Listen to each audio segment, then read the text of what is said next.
Welcome to the Human Capital Innovations Podcast, your go-to source for personal, professional, and organizational growth and development. We hope you tune in often for all things people management, organizational development and change, organizational leadership, and social impact related. Maximize your personal and organizational potential with Human Capital Innovations Podcast.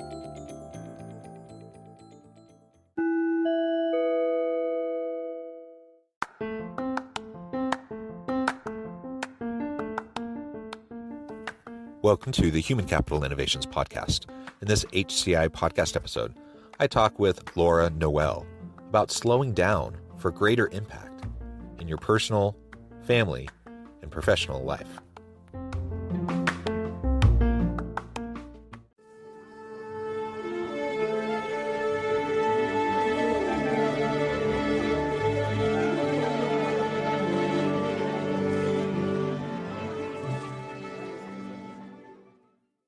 Laura Noel, welcome to the Human Capital Innovations Podcast.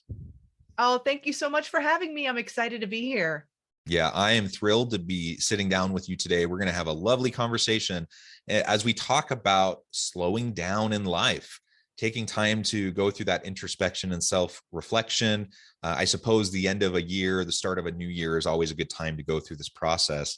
And it's generally good health practice anyways, in terms of physical, mental health, to try to do that. But we're going to frame this out in terms of specifically how we can slow down to create greater impact in our personal, family, and professional life. And maybe that sounds counterintuitive to people. We hear so much about go, go, go, go. And in the West, particularly in Western culture, it's all about being busy and having more to do, more on your plate, more on your calendar.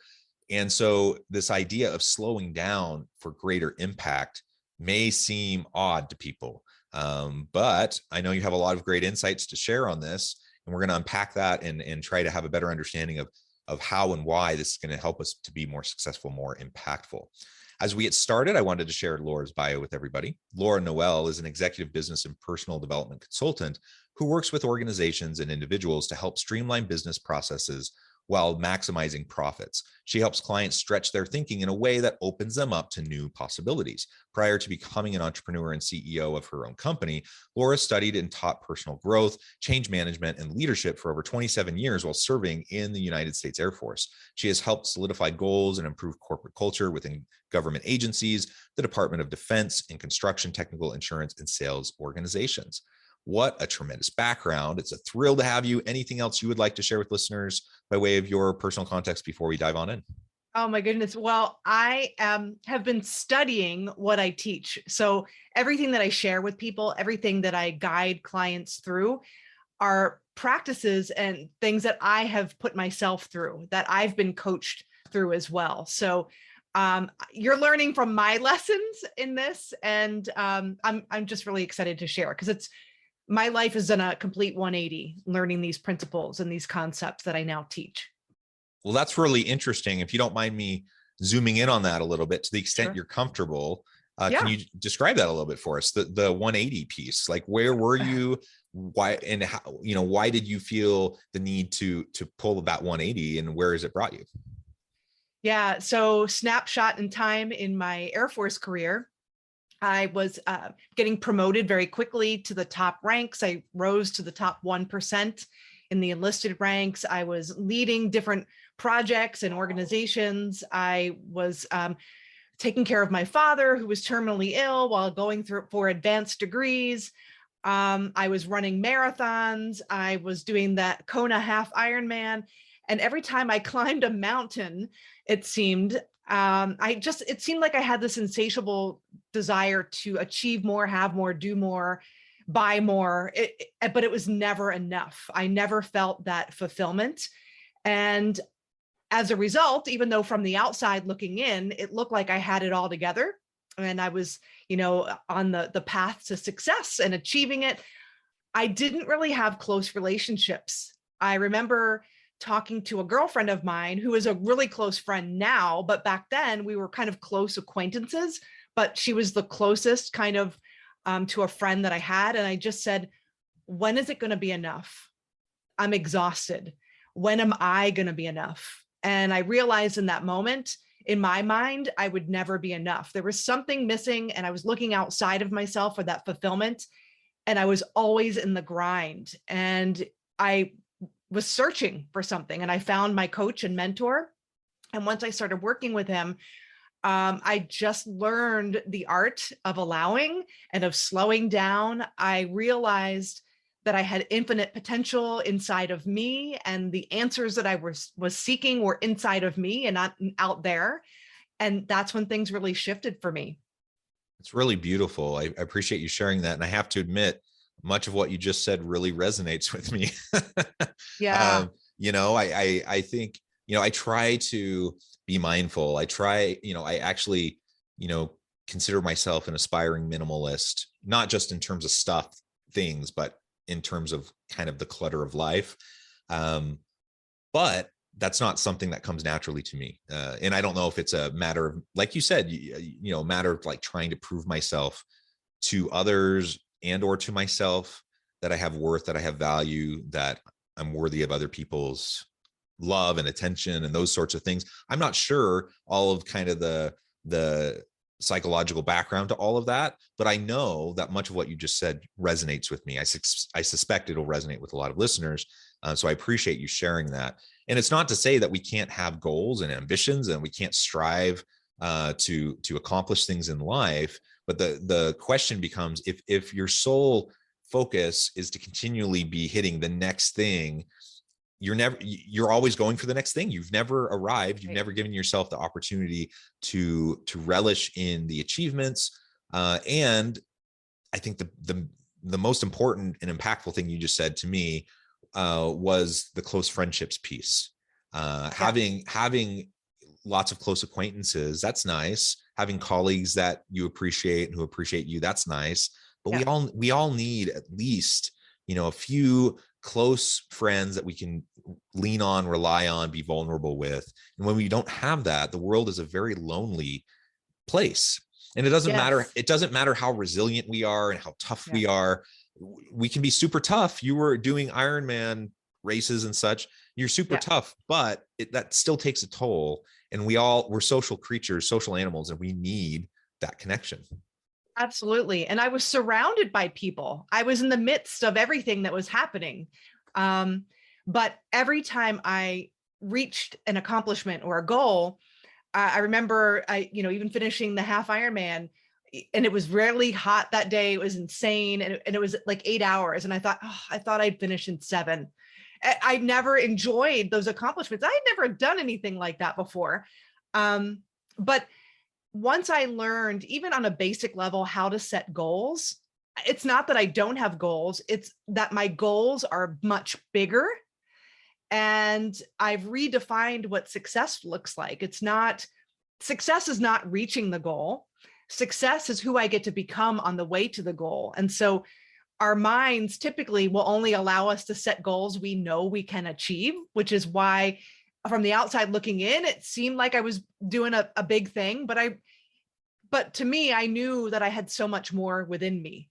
But now when I set goals, it's a bigger vision, and I'm guessing at the timeline, but my mind, I like that you said, we're clearing the clutter. My mind is less cluttered with all of these goals that are shooting off in different directions. So I might have mini goals or, places that I want to target on the way to that bigger vision, but they're not, and my energy is not diffused. Yeah. I really like that. So I think that lays a really great foundation for what we're going to be talking about for the rest of our time together today. And I appreciate you sharing that and being vulnerable, because again, I think it certainly resonated with me. I think it'll resonate with a lot of listeners who find ourselves in the grind. And I know one of the things you talk a lot about is kind of the myth that more is more. Multitasking, being in the midst of the grind, showing up before the boss gets there, staying late, working super long hours, constantly seeking new certifications, just all the things that so many people find themselves in the trap of being in. Why do you call that a myth? A myth of more is more, and why is sometimes less actually more? I think If we really sit down to think, we have to clear space in order for us to think. And mental activity is not thinking. Thinking is when we quiet down and we're actually reflecting. We're listening to our intuition, our inner guidance system. We're using our imagination to imagine an outcome that we prefer to have, or goals, and really think about those things. We're not being triggered by external events, other people's comments, the actions of other people, but we're really tuned inward and deciding how to respond versus react. And I find, my own personal story, being the self-proclaimed high overachiever, I was always looking for that next certification, that next degree. And there's nothing wrong with that. I'll give you an example. I remember when I started coaching and I was getting ready to retire from the military, and I asked my coach, hey, you know what? There's this doctoral program that I'm thinking about going into. And this was around 2016. And it sounds really interesting. And he said, are you doing it because you think you need it? Or are you doing it because you want it? And my natural inclination was to be like a squirrel, hoarding all the acorns, right? For the winter. I want all of the things, all of the certifications. I realized from him asking me that I was doing it because I didn't feel like I had enough. I had more than enough, and my business really took off. It's not until many years later now that I'm in a doctoral program, but it's not because I think I need it. It's because I'm really, really interested in what I'm studying. So that's what I mean by thinking through things. If I had, started a business, been a new entrepreneur, and going for a doctoral degree, and, in the midst of retiring and moving, I would have been overwhelmed. I would have been, life would have been leading me instead of me leading me in my life. And that's why it's so important to slow down. Doing more doesn't mean that you'll advance farther. Thinking and creating that space to do that will give you the opportunity to leverage the right opportunities at the right time, not all of the opportunities. Yeah. And the reality is, no matter how productive we are, no matter how hardworking we are, we all have finite time, finite attention, finite energy, and we can't do everything. So even if you're really good at juggling things, and I consider myself a pretty good juggler, I can do lots of things. I like to do lots of things to keep myself engaged and interested, but I can still get overextended. And if I overextend myself, then my performance, not just in one area, but in all areas, tends to decline.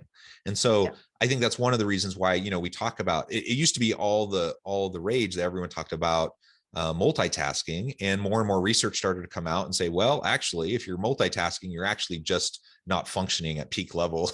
Yeah. And so it's more about focus, right? Having chunks of time to focus. And if you need to do different things, make sure you block out enough time, because it takes time to rev up your focus and to really get in the zone.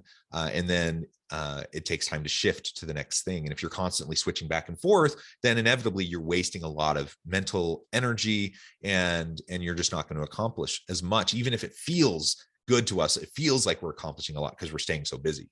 Yep. That's the thing, is like our mind is playing tricks on us, and we're thinking, see, I'm getting all these things done. But then if you really look to your results, are you creating what you want, what you truly desire? Are you serving at your highest potential? Do you really feel that? And you're right, shifting from one activity to the next, research has shown it takes about 17 minutes to switch gears. If you're always switching hats, you're wasting a lot of time in a day. And the other thing too, that I noticed in myself and in my clients, is when we're overextended, which, it's in my DNA. I love doing a lot of things. I love learning. I love growing. But when I catch myself being overextended, I notice it takes a toll on my attitude. So I'm not as enthused. I'm thinking negative pole thinking and thoughts, and that's reflected in how I feel. And then that feeling impacts what I do, whether I take on this project or take it on wholeheartedly, whether I connect with my community in the way that I want to really show up and connect with people. So it impacts us on so many different levels.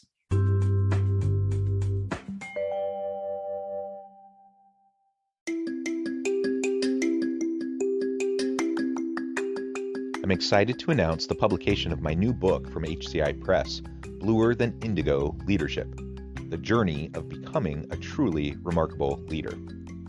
Early in my adult life, I learned about an Asian proverb that translates as bluer than indigo. If you think about the color indigo, it is a brilliant, deep, and vibrant blue, what some would call the bluest of blues. To have something that is bluer than indigo is rare and truly remarkable. Contrary to popular myth, there is no one-size-fits-all or cookie-cutter approach to effective leadership. There's no silver bullet, no secret sauce, no go-to model that will solve all of our problems. The truth is, great leaders have all had their unique strengths and flaws, and have all had to discover and then pave their own distinctive path in their life's journey to fulfill their leadership potential.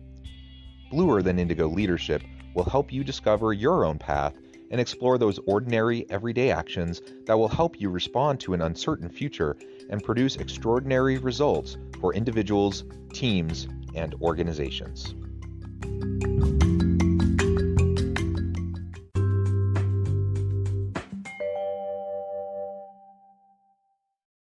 Yeah, I love that so much. I think that's just a lesson we need to learn and relearn over and over and over again, because it's just so easy to really fall into the trap of this, the grind, and just being busy for busy's sake. And it feels good. We get to demonstrate to people that we're busy. But I think that the pandemic has taught us many things. One of the things it has reinforced in my mind is kind of the butts and seats mentality, seeming busy mentality. Like they just aren't worth much. So everyone goes virtual or hybrid, and people aren't all around together. And all of a sudden it doesn't really become, it's not about going through the motions, who's in the office more, who's in more meetings. It's about who's producing, who's accomplishing stuff, right? And that has been a really fine focus for a lot of people. That's caused them to reassess like their processes and how they approach their daily life and their work and their balance between the two, the work-life integration. And that's a healthy practice for us to go through. That self-reflection.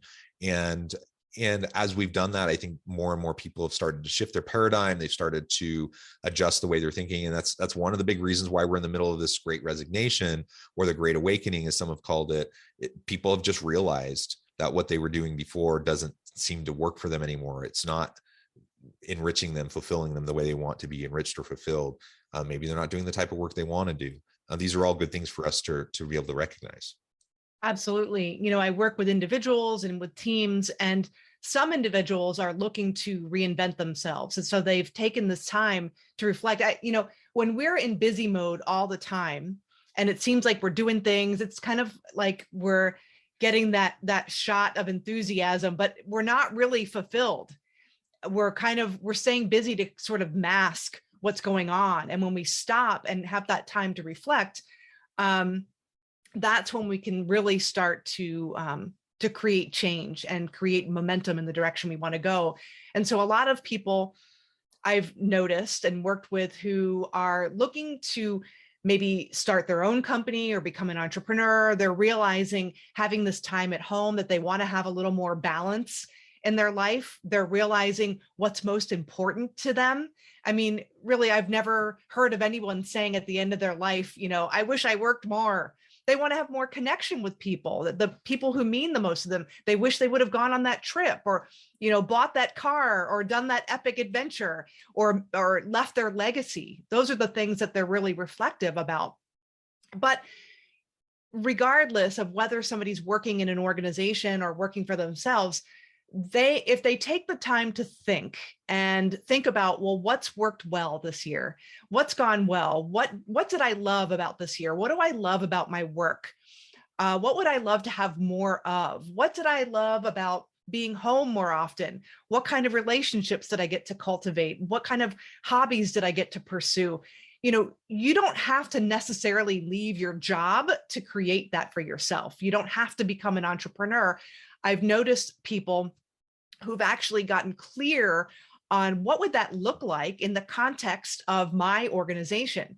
And instead of throwing it on the organizational leadership, you should fix this. We're not satisfied. We want more balance. Well, what does that look like for you? You have to take responsibility, and it requires you to think and get really reflective and actually write it out, map it out, have some solutions.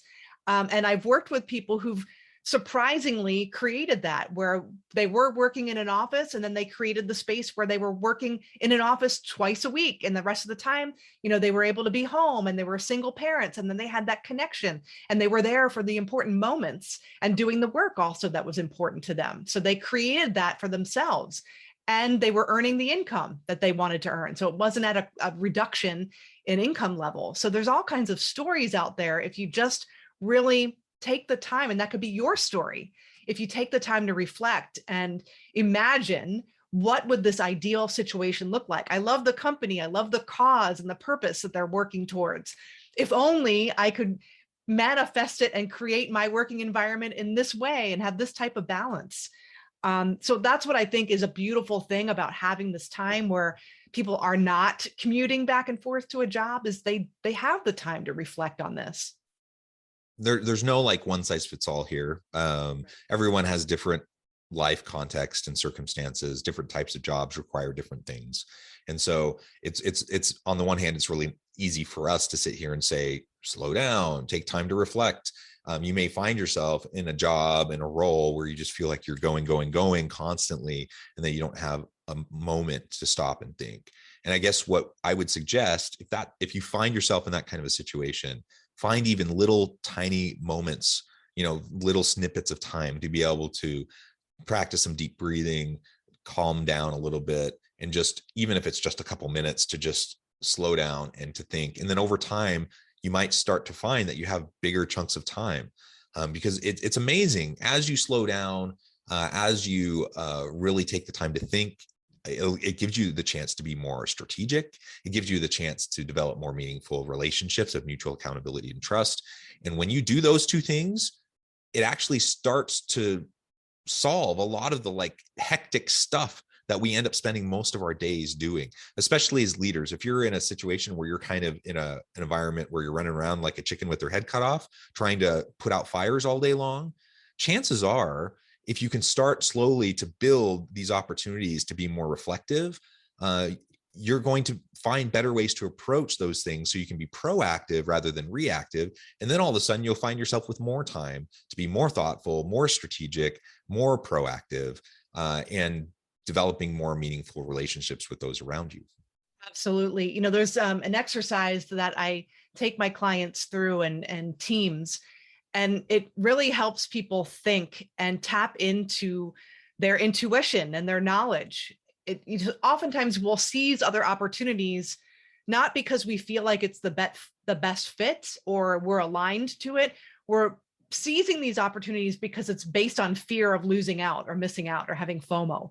But when you can really tap into asking yourself the question, what do I want? What do I want in my life, or even in this situation or this challenge that I'm faced with? What do I want? How do I want it to pan out?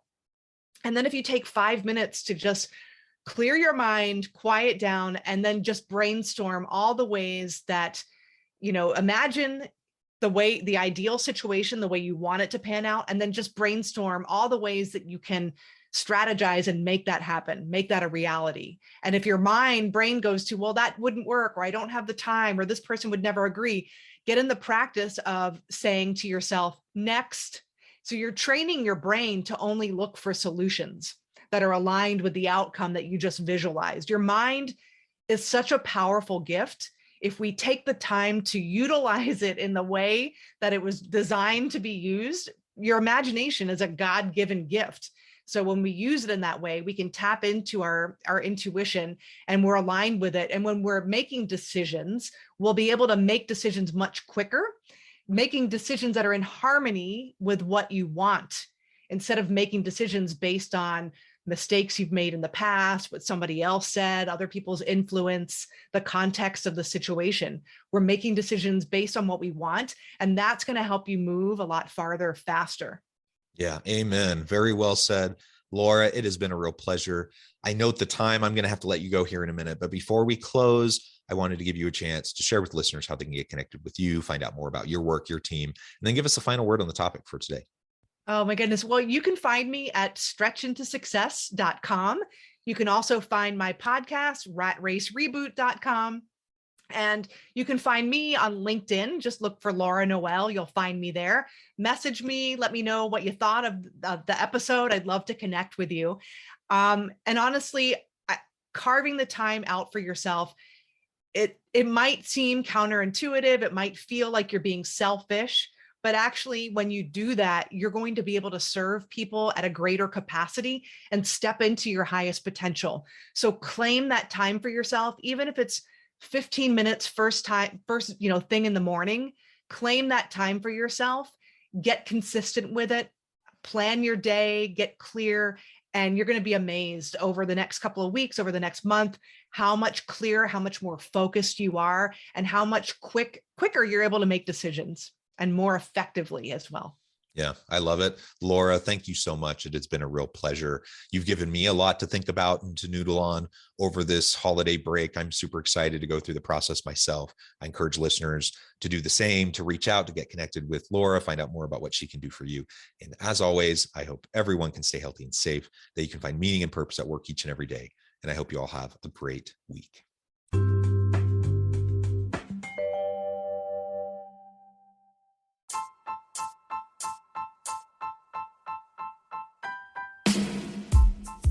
The alchemy of truly remarkable leadership.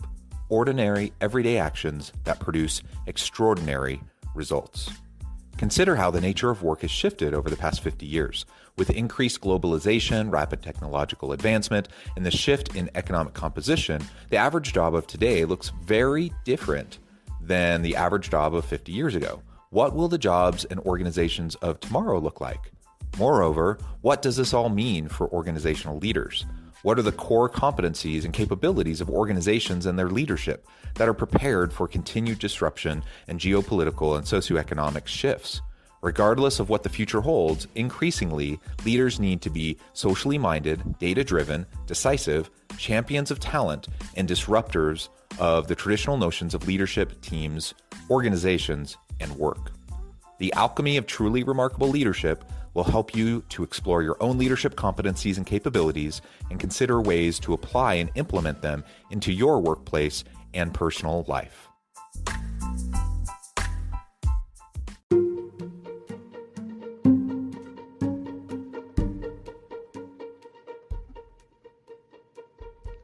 Check out Human Capital Innovations magazine, Human Capital Leadership. Human Capital Leadership is a free, interactive e-magazine with the mission to help individuals, leaders, and organizations find innovative approaches to maximize their human capital potential. We publish issues quarterly in August, November, February, and May. Take a look at the latest issue and let us know what you think.